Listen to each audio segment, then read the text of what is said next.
تو حضرت عائشہ رضی اللہ عنہ تک جب حضرت عثمان رضی اللہ عنہ کی چیزیں پہنچی ہیں تو لوگوں کا جمع غفیر ام المومنین رضی اللہ عنہ کے ساتھ جمع ہو گیا۔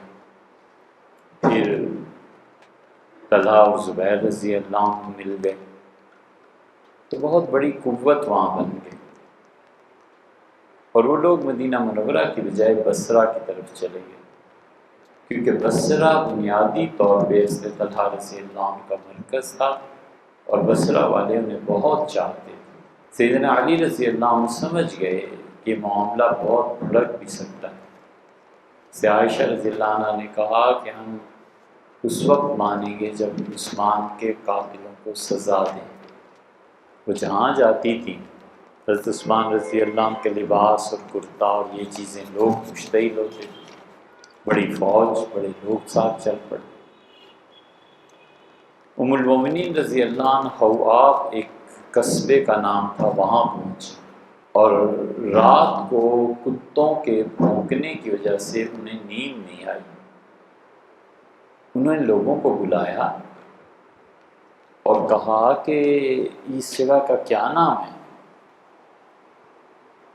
اور پھر انہوں نے کہا کہ رسول اللہ صلی اللہ علیہ وسلم نے فرمایا تھا کہ میری ایک بیوی نکلے گی اور حواب کے مقام پر کتے اس پر بھونکیں گے، اور جملہ کچھ اس قسم کا بھی تھا کہ اس دن ان کا فریق مقابل زیادہ صحیح ہوگا۔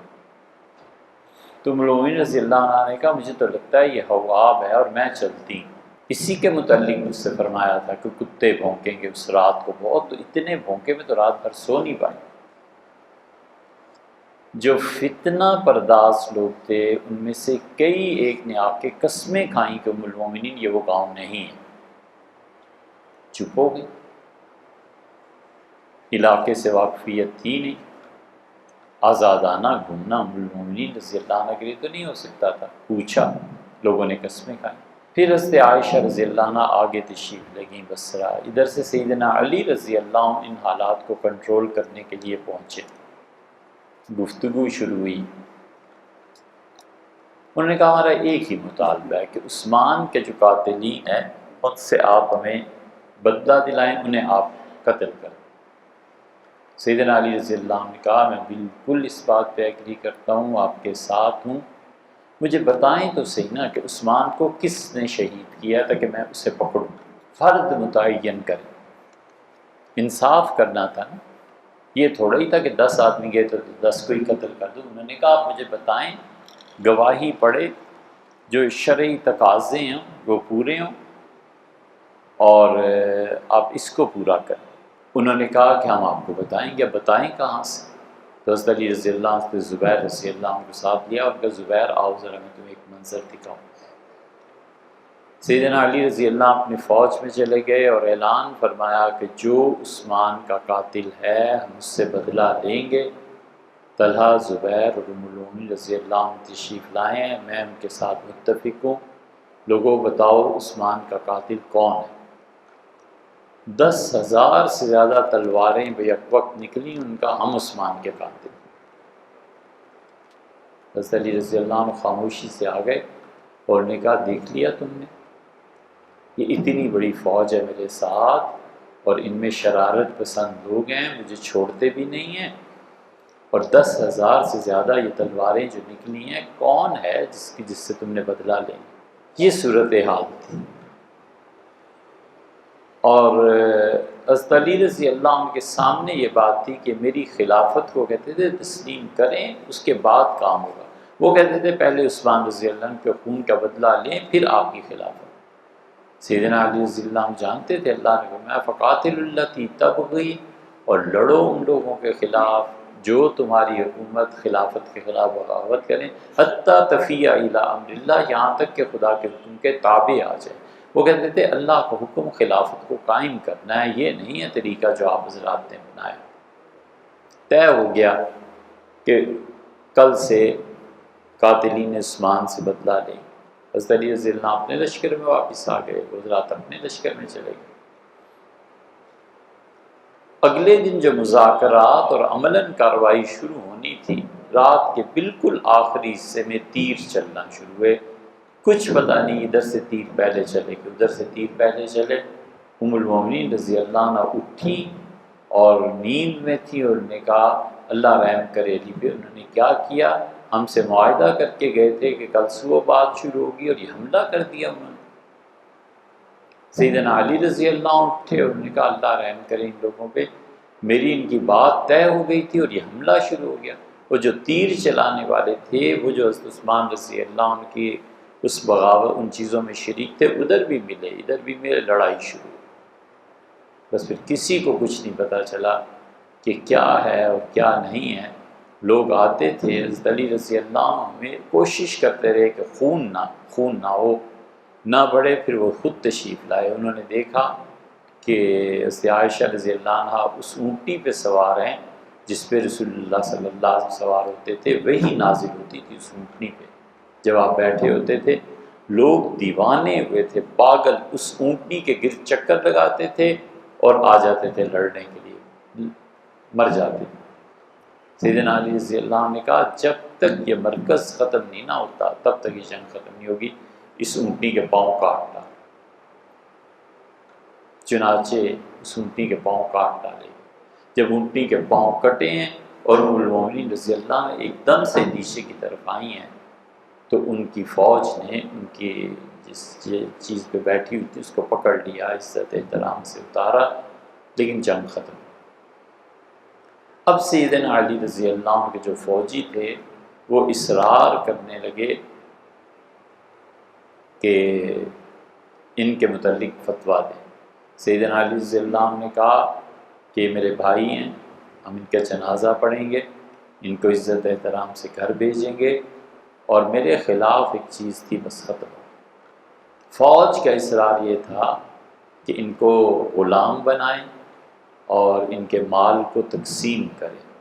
سیدنا علی رضی اللہ عنہ نے بڑے تحمل کا مظاہرہ کیا، فرمایا صرف ان کا جنازہ پڑھوں گا، اس سے زیادہ کچھ نہیں ہوگا۔ جب زیادہ چیز شروع ہو گئی اور قریب تھا کہ پھر تلواریں نکلتی، سیدنا علی رضی اللہ عنہ نے کہا مجھے ایک بات بتا، اس کا جواب دو پھر جو کہو۔ کہ کیا؟ انہوں نے کہا ام المومنین عائشہ رضی اللہ عنہ کو کوئی باندھی بنائے۔ اس پہ وہ جو جذباتی لوگ ہوتے ہیں نا، سوچتے نہیں ہیں کہ جو کام ہم کرنے لگے اس کا اثر کہاں جا کر پڑے گا، چپ ہو گئے۔ سیدنا علی رضی اللہ عنہ گئے، حسن رضی اللہ عنہ کو بھیجا، ام المومنین رضی اللہ عنہ کو بڑی عزت احترام کے ساتھ مدینہ طیبہ روانہ کیا۔ حضرت عائشہ رضی اللہ عنہ پھر عمر بھر جب سورہ احزاب کی اس آیت پہ پہنچتی تھی نا، وَقَرْنَ فِي بُيُوتِكُنَّ، اور اپنی گھروں میں بیٹھی رہو، تو اتنا روتی تھی کہ آنچل بھیگ جاتا تھا۔ کبھی کبھی فرماتی تھی کاش میں جنم ہی نہ لی ہوتی، یہ کتنا بڑا سانحہ ہوتا۔ دو باتیں اور پیش آئیں۔ ایک تو ام المومنین ام سلمہ رضی اللہ عنہ زندہ تھی، انہوں نے سے عائشہ رضی اللہ عنہ کو خط لکھا، ان کا ام المومنین کدھر چل پڑی ہیں آپ؟ حضور صلی اللہ علیہ وسلم نے فرمایا تھا گھروں میں بیٹھی رہنا، آپ فوج کی قیادت کے لیے چل پڑی، یہ کیا کر رہی ہیں؟ اب آئیے مدینہ منورہ واپس۔ عائشہ رضی اللہ عنہ نے جواب میں کہا میں کوئی فوج کی قیادت لڑائی اس کے لیے نہیں، میں تو کہتی ہوں کہ عثمان اتنی عظیم ہستی، اس کی شہادت خلیفۃ المسلمین کی، خون کا بدلہ چاہیے۔ یہ ایک جذبہ تھا، عدل اور انصاف معاشرے میں قائم ہونا چاہیے، قانون کی بالادستی ہونی چاہیے، یہ لوگوں کا مزاج تھا۔ اور حضرت حسن رضی اللہ عنہ آئے جب یہ کچھ بھی نہیں ہوا تھا، حضرت علی رضی اللہ عنہ کی بیعت کے فوراً بعد، اور حضرت علی رضی اللہ عنہ کے دوست بیٹھے تھے، انہوں نے کہا والد خواب دیکھا ہے، آپ تعبیر دیں۔ کہا کیا دیکھا؟ انہوں نے کہا عجیب بات ہے، میں رات سویا تو میں نے دیکھا امیر المومنین عثمان رضی اللہ عنہ اپنا سر اپنی ہتھیلی پر لے کر اللہ کے عرش کے سامنے کھڑے ہیں اور بار بار کہتے ہیں کہ اللہ میرے خون کا بدلہ دے، میں نے کیا قصور کیا، میرا کیا جرم؟ اور پھر والد میں نے دیکھا دو خون کی ندیاں آسمان سے زمین کی طرف آئیں، خون ہی خون تھا، آسمان سے پر نالوں کی صورت میں زمین پہ بہ رہا تھا۔ جو سمجھ گئے انہوں نے کہا علی کیا جو کہہ رہا ہے تم بھی سنو۔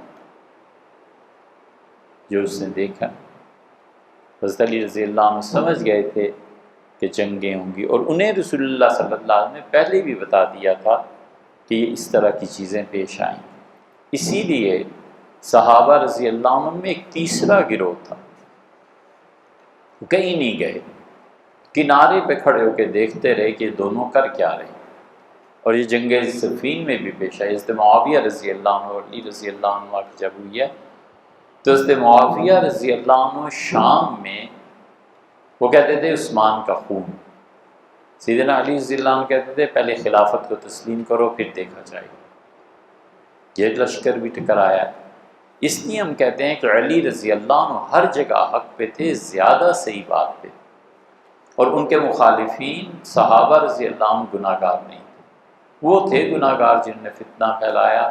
انہوں نے اپنی ایک رائے تھی، اس پہ انہوں نے اصرار کیا، ان کی بھی ایک رائے تھی۔